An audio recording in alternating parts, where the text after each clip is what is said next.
اگر اور کچھ نہ کر سکی تو اچھا، اب خاندان کی عورت لوگوں کے گھروں میں جھاڑو پوچھا کرے گی؟ بس تم فقیر لوگوں کی یہی اوقات ہے، یہی سوچ ہے۔ ایک طرف سے وہ مجھ پر طنز کے تیر چلانے لگا تو دوسری طرف سے بچی کے رونے کی آوازیں مجھے پاگل کرنے لگی۔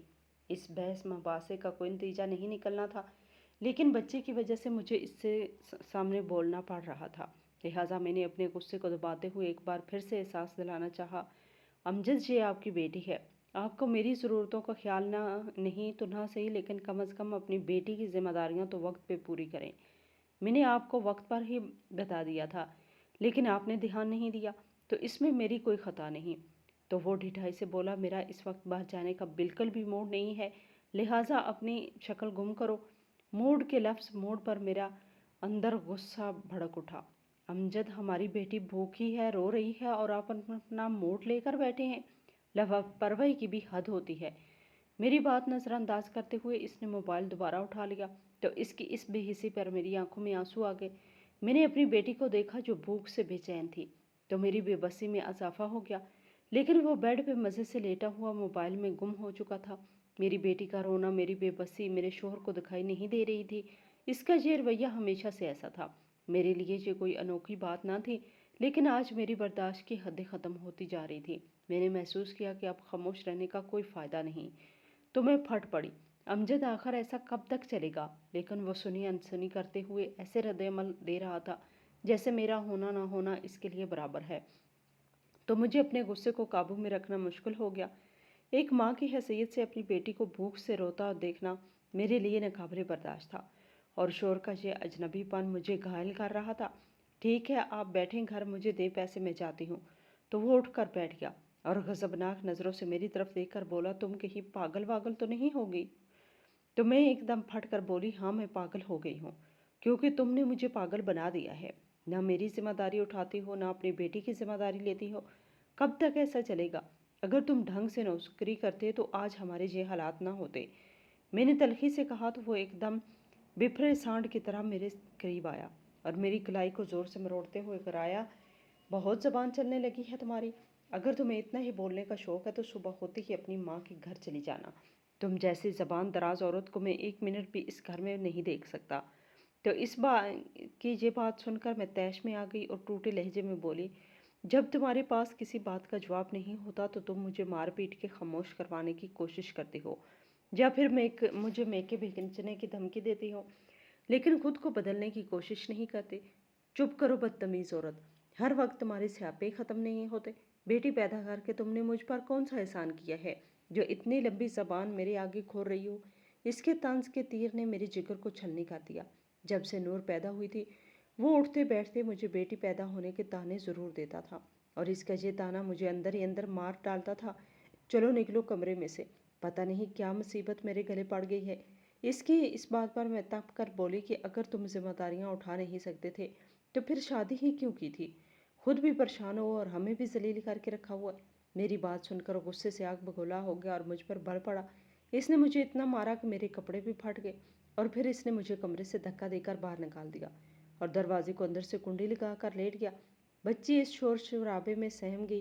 اپنی اور اس معصوم کی یہ حالت دیکھ کر میں روتی جا رہی تھی۔ میں نے نور کو اپنی گود میں سمیٹا اور خاموشی سے اپنے کمرے کی طرف بڑھ گئی۔ میرے دل میں ایک طوفان مچا ہوا تھا، لیکن اس وقت میں اپنی بیٹی کے سوا کسی اور چیز کے بارے میں نہیں سوچ سکتی تھی۔ میں نے برقع اٹھایا، گھر سے نکل آئی۔ جیسا کہ میں نے شروع میں بتایا کہ میں ایک بھرے پڑے خاندان سے بیاہ کر آئی تھی۔ اس وقت بھی جب میرا شوہر مجھ سے بدزبانی کرتے ہوئے مار پیٹ رہا تھا تو سسرال کا کوئی فرد بھی مجھے چھڑانے کے لیے نہ آیا، نہ ہی کسی نے میرے شوہر کو یہ احساس دلانے کی کوشش کی کہ تمہاری بیوی تم سے کوئی برانڈڈ کپڑے یا اپنی عیاشی کے لیے پیسے نہیں مانگ رہی، بلکہ بچی کے دودھ کے لیے کہہ رہی ہے۔ میری ساس، نند، دیور سبھی گھر میں موجود تھے۔ ان کے کمرے کی لائٹس بھی لگی ہوئی تھی، یعنی وہ جاگ رہے تھے، مگر کسی نے بھی میری بلکتی روتی بچی کے سر پر ہاتھ نہیں رکھا، اور نہ ہی مجھے سینے سے لگا کر یہ احساس دلانے کی کوشش کی کہ ہمارا بیٹا غلط ہے۔ اس شادی شدہ زندگی میں میں نے بہت سی باتیں اپنے اوپر تو برداشت کر لی تھی، اور چپ کر کے میں وقت گزارتی آئی تھی۔ کبھی اپنے میکے میں بھی اپنے سسرال کی بے حسی کے بارے میں زبان نہ کھولی، لیکن بیٹی پیدا ہوتے ہی جو رویہ اور بدسلوکی میرے سسرال والے مجھ سے کر رہے تھے وہ مجھ سے برداشت نہیں ہو رہی تھی، اور اب تو معاملہ ہی بھوک کا تھا۔ میں خود تو بھوکی رہ سکتی تھی، لیکن اپنی بیٹی کو کیسے بھوکا رکھتی؟ یہ میرے لیے ممکن ہی نہ تھا۔ میں نے برقع اوڑھا اور باہر آ گئی۔ میری نند اور دیور نے مجھے برقع اوڑھتے کمرے سے باہر آتے دیکھا تو انہوں نے مجھے بالکل بھی نہ روکا۔ ویسے بھی میں ٹھان چکی تھی کہ اگر یہ مجھے روکیں گے بھی تو میں نہیں رک گئی۔ میں گھر سے باہر آئی تو ہر طرف اندھیرا پھیل چکا تھا۔ گلی سے باہر نکلی تو بازار ابھی تک کھلے پڑے تھے۔ میرے دل میں ایک ہوک سی اٹھی اور میں تیز تیز قدم اٹھاتے ہوئے اپنے میکے کی طرف جانے لگی۔ سسرال سے میرے میکے کا گھر صرف 10 منٹ کے فاصلے پر تھا۔ میں جو ہی اپنے گھر میں داخل ہوئی، میری والدہ سینے پہ ہاتھ رکھ کر ایک دم سے اٹھ کر کھڑی ہو گئی۔ وہ مجھے اس وقت دیکھ کر دہل سی گئی۔ میرے بھائی جو شادی شدہ تھے وہ بھی ایک دم سے اٹھ کر کمرے سے باہر نکل آئے۔ اپنوں میں گھر اور خود کو کتنا مطمئن کرتا ہے، یہ میرا دل جانتا ہے۔ میں ان سب کو اپنے ارد گرد دیکھ کر جذباتی ہو گئی اور رونے لگی۔ امی تشویش بھری نظروں سے میری طرف دیکھ کر بولی، کیا بات ہے، تم اس وقت خیریت ہے، کیوں رو رہی ہو؟ امجد نے کچھ کہہ دیا ہے کیا؟ امی ایک ہی سانس میں مجھ سے سوال کیے جا رہی تھی اور بھائی مجھے ٹکٹکی باندھے خاموشی سے چپ چاپ مجھے دیکھے جا رہے تھے۔ ان کے چہروں پہ غصہ بڑھنے لگا اور پھر میرا ایک بھائی انور مشل ہو کر مجھ سے بولا، تم ہمیں ساری بات کیوں نہیں بتا رہی؟ کیا کیا ہے امجد نے جو تم رات کے اس وقت روتے دھوتے کمرے میں داخل ہوئی ہو؟ کچھ بتاؤ گی تو پتہ چلے گا نا، یا ہم خود جائیں اور پتہ کر کے آئیں۔ وہ ایک دم اٹھ کر کھڑا ہوا تو میں نے روتی ہوئی آنکھوں سے اس کی طرف دیکھ کر سر ہلایا۔ وہاں جانے کی ضرورت نہیں ہے، کوئی فائدہ نہیں۔ تو میرے بھائیوں کے چہرے غضبناک ہو گئے۔ میں نے امی سے کہا، تھوڑا دودھ ملے گا، بچی بہت بھوکی ہے۔ تو میری بھابھی ایک دم سے اٹھی اور کہنے لگی، تھوڑا سا دودھ کیوں؟ اس کے لیے دودھ کی کوئی کمی ہے کیا؟ میں بس ابھی گرم کر کے لاتی ہوں، تم پریشان مت ہو۔ بھابھی کی بات سن کر میں تشکر سے میرے آنسو بہنے لگے۔ امی نے نور کو ایک دم سے اپنی گود میں لے لیا تو میں نے دکھتے جسم کے ساتھ اپنے برقعے کو جو ہی اتارا تو میرے بھائی میرے پھٹے ہوئے کپڑے دیکھ کر سکتے میں آ گئے اور امی نے دونوں ہاتھوں میں اپنا سر پکڑ لیا۔ میرے پھٹے ہوئے کپڑوں میں سے جو جسم دکھائی دے رہا تھا وہ نیلو نیل تھا۔ میرے بھائیوں نے اپنی آنکھیں بند کر لی تو کمرے میں موجود میری بھابھی نے مجھے اپنے کپڑے دیتے ہوئے کہا کہ کپڑے بدل لو، میں تمہارے لیے ہلدی والا دودھ لے کر آتی ہوں۔ میں نے چپ چاپ وہ کپڑے اٹھائے اور باتھ روم میں گھس گئی۔ جب باتھ روم سے نکلی تو میرے بھائی بھابھیاں اور امی خاموشی سے میری طرف دیکھنے لگے۔ میں بھی چپ چاپ ان کے درمیان میں بیٹھ گئی۔ منہ سے کچھ نہ کہنے کی ضرورت ہی نہیں تھی کیونکہ میری حالت خود ہی چیخ چیخ کر مجھ پر بیتنے والے ظلم کی آواز بنی ہوئی تھی۔ امی نے نور کو دودھ پلا دیا تھا اور اب وہ پرسکون طریقے سے سو رہی تھی، لیکن سوتے سوتے اسے بار بار جھٹکے سے لگتے۔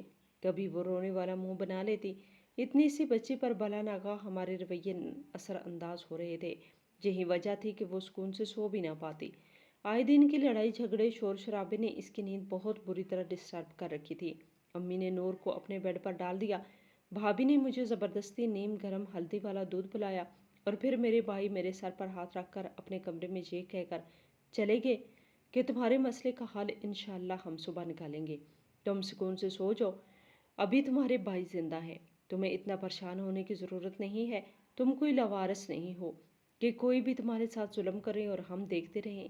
ہم ان سے تم پر کیے گئے ایک ایک ظلم کا حساب لیں گے۔ بھائی اپنے کمرے میں جا چکے تھے۔ اب میں، امی اور نور اس کمرے میں تنہا رہ گئے تو امی بھی آواز رونے لگی۔ مجھ سے ان کا رونا اور سسکنا نہ دیکھا گیا تو میں اٹھ کر بیٹھ گئی۔ امی چپ کر جائیں، کیوں روتی ہیں؟ تو اب روؤں بھی نہ؟ کیا چاہتی ہو تم؟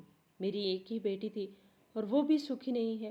اگلوں کی چار چار میرے گھر میں موجود ہیں، ہنستی ہیں، کھیلتی ہیں، آزادی سے کھاتی پیتی ہیں، اس گھر کی سیاہ سفید کی مالک ہیں، اور اس گھر کی بیٹی رات کے اس وقت پھٹے کپڑوں اور نیل نیل جسم کے ساتھ گھر میں داخل ہوتی ہے تو اس پر دل نہ پھٹے تو کیا ہو؟ کیسا نصیب ہے تمہارا؟ کیا خبر تھی یہ لوگ اتنے ظالم نکلیں گے؟ تمہارے ساس سسر کہاں تھے جب تم گھر سے آ رہی تھی؟ کسی نے تمہیں روکا بھی نہیں؟ تو میں نے امی سے کہا کہ سب موجود ہیں، مجھے باہر آتا ہوا دیکھا بھی، لیکن کسی نے روکا نہیں۔ سوچتے ہوں گے اچھا ہے سر سے بلا اتری، اور وہ تمہارا ناحجاز قسم کا شوہر اسے اپنی بیوی پر ہاتھ ہٹاتے ہوئے حیا نہیں آئی؟ کیا لڑائی کس بات پہ ہوئی تھی؟ تو میں ایک دم سے نظریں چرانے لگی۔ میں نہیں چاہتی تھی کہ ان کے سامنے لڑائی کی اصل وجہ لے کر آؤں۔ مجھے چپ دیکھ کر امی اٹھ کر بیٹھ گئی اور مجھے تذبذب میں دیکھ کر بولی، کیا بات ہے؟ میں نے کچھ پوچھا ہے تم سے؟ تو میں نے کہا، نہیں کچھ نہیں، بس معمول کی ہی باتیں تھیں۔ وہ معمول کی باتیں کیا ہیں کچھ پتہ تو چلے، کہیں تم غلطی پر تو نہیں ہو؟ یاد رکھو اگر تم غلطی پر ہوئی تو اچھی بات نہ ہوگی۔ تو میں امی کو دکھی نظروں سے دیکھا۔ میری یہ ہمیشہ سے عادت رہی تھی کہ میں اپنے سسرال کی کوئی بھی بات پورے طریقے سے امی کو نہیں بتائی تھی، اور نور کی پیدائش کے بعد جب میری برداشت کی حدیں ختم ہو گئیں تب بھی میں باتیں چھپا لیا کرتی تھی، کیونکہ میں جانتی تھی کہ میرے بھائی بہت جذباتی ہیں اور امی ہارٹ پیشنٹ، اسی لیے میں خود پہ سہتی رہتی تھی۔ امی مجھے کھوجتی ہوئی نظروں سے تکے جا رہی تھی، جبکہ میں تکیے پہ سر رکھے اپنے بدن کی ٹیسوں سے ذہن ہٹانے کی بار بار کوشش کر رہی تھی۔ تو امی اٹھ کر ایک دم میرے پاس آئیں اور میرے سر پر ہاتھ رکھ کر بولیں، کیا سوچ رہی ہو؟ جو تمہارے دل میں ہے وہ بتا کیوں نہیں دیتی؟ ماں بیٹیاں تو ایک دوسرے کے ہمراز ہوتے ہیں، بہتر ہوگا تم اپنے دل کا بوجھ میرے سامنے ہلکا کر لو۔ تو ان کی اس بات پر میری آنکھیں نم ہو گئیں اور میں اٹھ کر بیٹھ گئی۔ امی آپ کو امجد کا تو پتہ ہی ہے، جاب کوئی خاص کرتا نہیں، بس 2 مہینے 3 مہینے جاب کرتا ہے، پھر چھوڑ کر گھر بیٹھ جاتا ہے۔ پہلے سانجا کھاتا تھا تو وہ نوکری چھوڑ کر گھر بیٹھ بھی جاتا تھا تو بھی پیٹ کی آگ بجھانے کے لیے 2 وقت کی روٹی مل جاتی تھی۔ لیکن جب سے دوسرے تیسرے مہینے ایسا ہونا لگا تو دیورانیاں لڑنے لگی کہ پورا گھر میرا خاوند چلا رہا ہے، یوٹیلٹیز کے بل یا بجلی گیس کے بل سب اسی کی جیب سے جاتے ہیں، جبکہ بڑا بھائی کچھ بھی نہیں کرتا۔ ہمارے بھی بچے ہیں، ہم نے کسی کے گھر کا ٹھیکہ تو نہیں اٹھا رکھا۔ تو ساس سسر نے خاموشی اختیار کر لی، کہتے بھی کیا، کیونکہ وہ اپنی جگہ پر بالکل صحیح کر رہی تھی۔ مہنگائی بھی تو دیکھیں، اس دور میں کون کسی کا بوجھ اٹھاتا ہے؟ اور پھر امجد کوئی معذور تو نہیں، ہٹا کٹا ہے، لیکن ہاتھ پہ ہاتھ رکھے سارا سارا دن چرپائیاں توڑتا رہتا ہے، تو ایسے میں کون اسے چاہے گا؟ اس کے تو اپنے ماں باپ بھی تنگ تھے۔ کئی بار میری ساس مجھ سے الجھ گئی کہ جب سے تم بیاہ کر آئی ہو تب سے ہی امجد کے کام دھندے میں دل نہیں لگتا، تم اسے کہتی کیوں نہیں؟ جبکہ میں اسے کہہ کر تھک چکی تھی۔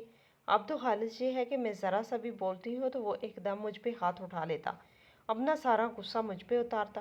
کئی بار اپنی ساس کو میں نے کہا بھی کہ یہ مار پیٹ مجھے اس بات کی کرتا ہے، لیکن وہ پھر بھی مجھے باتیں سناتے ہوئے باز نہ آئے۔ ساس سسر کی الگ باتیں سنتی اور دیورانی کی نظریں مجھے الگ کھاتی۔ جب بھی کچن میں جاتی تو فوراً میرے سر پہ آ کے کھڑی ہو جاتی، کسی چیز کو بھی ہاتھ لگاتی تو فوراً بولتی کہ بھابھی ذرا احتیاط سے، چیزوں کو استعمال کرنا بہت مہنگائی ہے، ابھی کل ہی آپ کا دیور کچن میں سامان ڈال کر گیا ہے، لہٰذا بہت احتیاط سے استعمال کرنا ہے۔ اور پھر اس نے بڑے ہی طریقے سے کچن کا سارا انتظام اپنے ہاتھ میں لے لیا، مجھے تو کچن کا کوئی کام بھی نہیں کرنے دیتی، آٹے سے لے کر ہانڈی روٹی تک سب اس نے اپنے انڈر کر لیا۔ مجھے تو اپنا آپ ایک بھکاری سے کم نہیں لگتا، عزت نفس ہی مار گئی میری تو، لیکن پھر بھی جیتی رہی۔ لیکن امی جب سے نور پیدا ہوئی ہے تو اس کی بھوک مجھ سے برداشت نہیں ہوتی۔